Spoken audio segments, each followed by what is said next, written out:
Hello friends, स्वागत है आप सभी का इजी बैंकर चैनल पे। अगर आप इस चैनल पर पहली बार आए हैं तो चैनल को सब्सक्राइब जरूर करें ताकि आने वाले वीडियो का नोटिफिकेशन आप तक पहुंचती रहे। इस वीडियो में हम लोग डिस्कस करेंगे बीएसएनएल की तरफ से आपका जेटीओ का नोटिफिकेशन आपका आउट कर दिया गया है। जेटीओ का मतलब होता है जूनियर टेलीकॉम ऑफिसर। यह आपका पीएसयू जॉब है, मतलब आपका यह गवर्नमेंट जॉब है। बहुत ही अच्छा बिग अपॉर्चुनिटी है आपके लिए। इन हैंड जो आपको सैलरी मिलने वाली है अगर आप ज्वाइन करते हैं तो 40,500 पर मंथ आपको इन हैंड सैलरी मिलने वाली है। ठीक है, इसके लिए जो है आपका कंप्यूटर डिग्री रिक्वायरमेंट है। अगर आपके पास बीई बीटेक कंप्यूटर साइंस और आईटी से है या अदर सेक्टर से है, सारा डिटेल्स हम लोग देखेंगे कौन कौन से डिग्री वाले और एलिजिबल है। कंप्यूटर वाले तो एलिजिबल है ही। ठीक है, तो इसका ऑफिशियली नोटिफिकेशन आपका आउट कर दिया गया है। क्या एलिजिबिलिटी है, एज लिमिट आपका कितना तक मांगा गया है, सिलेक्शन प्रोसेस क्या होने वाली है, फुल डिटेल्स डिस्कस करेंगे। अप्लाई आपका स्टार्ट चालू होने ही वाली है और ये आपका प्योरली गवर्नमेंट जॉब है। ठीक है, इसलिए ये आपको ये अपॉर्चुनिटी बहुत ही अच्छा अपॉर्चुनिटी है। सारे स्टूडेंट जिनके पास ये एलिजिबिलिटी है उनको ये फॉर्म फिल करना ही चाहिए। ठीक है, और एक चीज़ यहाँ पे और हम बतला दें आपको कि आपका सिंगल फेज एग्जामिनेशन है। इसमें कोई भी आपका इंटरव्यू नहीं होने वाली है। डायरेक्ट आपका सीबीटी बेस्ड एग्जामिनेशन के बेसिस पे आपका सिलेक्शन होगा। ठीक है, तो यहाँ पे हम लोग ऑफिशियली नोटिफिकेशन देख लेते हैं, वन बाय वन हम लोग डिस्कस कर लेते हैं। जो भी इंपॉर्टेंट चीज़ यहाँ पे मेंशन है नोटिफिकेशन में, नंबर ऑफ सीट कितना है, सारा चीज़ हम लोग यहाँ पे डिस्कस कर लेंगे। यहाँ पे आप देख सकते हैं बीएसएनएल का आपका ऑफिशियली नोटिफिकेशन है। अगर आप टेलीग्राम ग्रुप ज्वाइन किए हुए हैं तो आपको यह नोटिफिकेशन आपको टेलीग्राम ग्रुप में मिल जाएगा। 26 तारीख को नोटिफिकेशन आउट किया गया है। यह आपका डायरेक्ट रिक्रूटमेंट है। कोई भी आपका यहाँ पे बैकलॉग सीट नहीं है, सारा आपका फ्रेश वैकेंसी है और आपका डायरेक्ट रिक्रूटमेंट है। ठीक है, जो आपका ऑनलाइन फॉर्म जो आपका स्टार्ट होने वाली है ये आपका 4 जून से स्टार्ट हो रही है। 4 जून से आप इसका फॉर्म फिल कर सकते हैं और इसके लिए जो आपका लास्ट डेट रखा गया है वो आपका 3 जुलाई रखा गया है। आप 3 जुलाई तक इसका फॉर्म फिल कर सकते हैं। ठीक है, अगर आपको फॉर्म फिल करते समय अगर आपको कुछ गलत हो जाता है तो आप 4/7/2026 को कर सकते हैं और इसके लिए आपका लास्ट डेट 11/7 है, मतलब 4 तारीख से लेकर आपका 11 जुलाई तक जो आप फॉर्म को एडिट कर सकते हैं अगर किसी प्रकार का कोई त्रुटि हो गया है तो। ठीक है, और यहाँ पे हम लोग डेट ऑफ एग्जामिनेशन भी यहाँ पे मेंशन है। जो सीबीटी आपका होगा टेंटेटिव आपका अगस्त लिखा गया है। ठीक है, कि आपका अगस्त में जो आपका एग्जामिनेशन ले लिया जाएगा और ओनली आपका इसमें सीबीटी एग्जामिनेशन ही है। यहाँ पे हम लोग डिस्कस करें नंबर ऑफ सीट का, तो यहाँ पे हम लोग आपको बतला दें कि आपका गवर्नमेंट जॉब है। गवर्नमेंट जॉब और वो भी आपका बीएसएनएल कंपनी का। इसमें आपका नंबर ऑफ सीट जो आपका कुल 100 सीट है।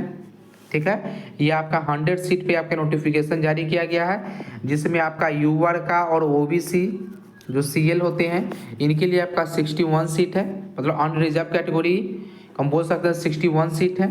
ठीक है, अगर आप ओबीसी से है तो 11 सीट है। यहाँ पे आप कैटेगरी वाइज यहाँ पे देख सकते हैं। बहुत ही अच्छा है क्योंकि जनरल में सीट आपका अच्छा खासा है। ठीक है, यहाँ पे देखिए स्केल ऑफ पे यहाँ पे क्लियर लिखा हुआ है, जैसा हम आपको पहले ही बता चुके हैं कि आपका जो है 40,000 पर मंथ आपको जो है मिलने वाली है। ठीक है, यहाँ पे आपका एज का लिमिट है, यहाँ पे आप देख सकते हैं कि अनरिजर्व है। अगर आप ईडब्ल्यूएस है या ओबीसी सीएल है तो आपके लिए 30 साल रखा गया है। ओबीसी एनसीएल है तो आपके लिए 33 ईयर है। एससी एसटी है तो आपके लिए 35 साल आपका एज लिमिट रखा गया है। ये आपका एज लिमिट जो यहाँ पे है सो मेंशन है। ठीक है, नेक्स्ट यहाँ पे हम लोग डिस्कस कर लें कि जो आपका ओबीसी एनसीएल है जो आपका 1 अप्रैल 2026 के बाद बना हुआ होना चाहिए।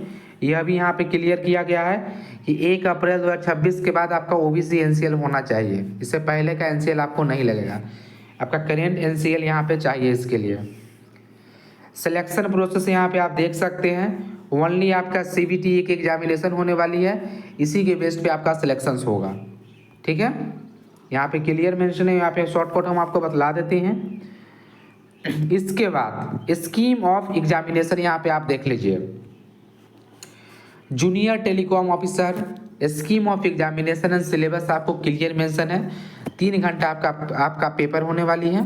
3 है, ठीक है, 3 आवर्स आपका लगेगा पेपर में, जिसमें आपका इंजीनियरिंग स्ट्रीम सेक्शन 1 200 मार्क्स का होगा, 50 क्वेश्चन होगा, यानी प्रत्येक क्वेश्चन के लिए आपको 4 मार्क्स दिया जाएगा। ठीक है, एक क्वेश्चन के लिए आपको 4 मार्क्स दिया जाएगा। 50 क्वेश्चन आपका इंजीनियरिंग स्ट्रीम सेक्शन 1 का आएगा। इसका सिलेबस क्या है वो हम लोग देख लेंगे। इंजीनियरिंग स्ट्रीम सेक्शन 2, इसका भी आपका 200 मार्क्स का होगा, इसमें भी आपका 50 क्वेश्चन होगा। सेक्शन 3 आपका होगा जनरल एबिलिटी टेस्ट सेक्शन 3, जिसमें आपका 20 क्वेश्चन होगा, यह आपका 80 मार्क्स का होगा। यानी सबसे ज़्यादा आपका इंजीनियरिंग सेक्टर का ही क्वेश्चन पूछा जाएगा। टोटल आपका 480 मार्क्स का पेपर होने वाली है। फुल मार्क्स आपका 480 है, नंबर ऑफ क्वेश्चन आपका 120 होने वाली है। ठीक है, इसमें आपका 3 घंटा का एग्जामिनेशन होगा, इसी के बेस पे आपका मेरिट बनने वाली है। ठीक है, तो यहाँ पे आप देख लिए। इसके लिए आप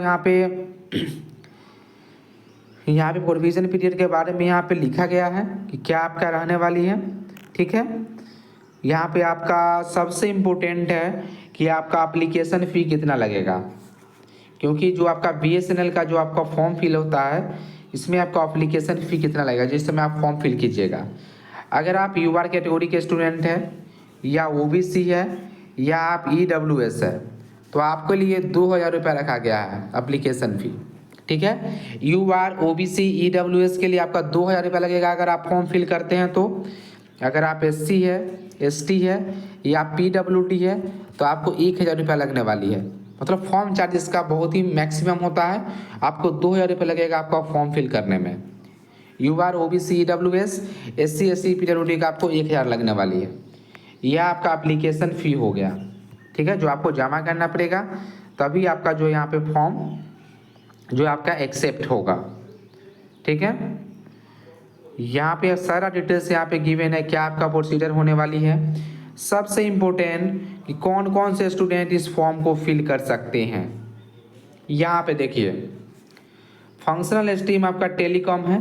ठीक है, इसमें जो आपका इसेंशियल क्वालिफिकेशन जो आपको मांगा गया है, बैचलर ऑफ इंजीनियरिंग डिग्री या इक्विवेलेंट फ्रॉम सेंट्रल गवर्नमेंट या स्टेट गवर्नमेंट रिकॉग्नाइज्ड इंस्टीट्यूशन या university in of the flowing discipline.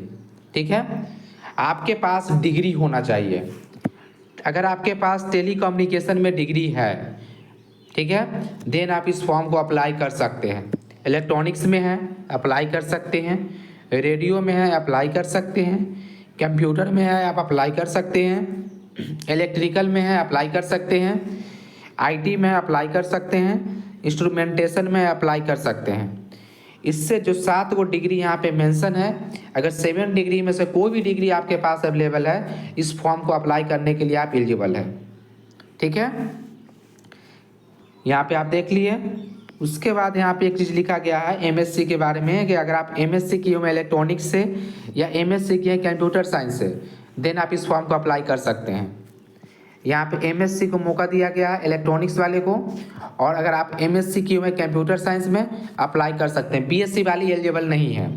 ठीक है, बैचलर ऑफ इंजीनियरिंग होना चाहिए आपको, ये सातों जो स्ट्रीम है इसमें, या आपके पास MSc होना चाहिए इलेक्ट्रॉनिक्स में और कंप्यूटर साइंस में, देन आप इस फॉर्म को अप्लाई कर सकते हैं। सबसे मेन चीज़ आपका यही है एलिजिबिलिटी। ठीक है, 100 सीट है, सेंट्रल गवर्नमेंट का जॉब है, 40,000 प्लस आपका पर मंथ सैलरी होने वाली है। बहुत ही अच्छा अपॉर्चुनिटी है, इसलिए जो भी स्टूडेंट एलिजिबल है इस फॉर्म को ज़रूर अप्लाई करें। अगर आपको कोई भी डाउट है BSNL JTO फॉर्म से रिलेटेड, तो आप कमेंट करके पूछ सकते हैं। अगर यह वीडियो आपको अच्छा लगे तो चैनल को सब्सक्राइब जरूर करें। Thank you for watching.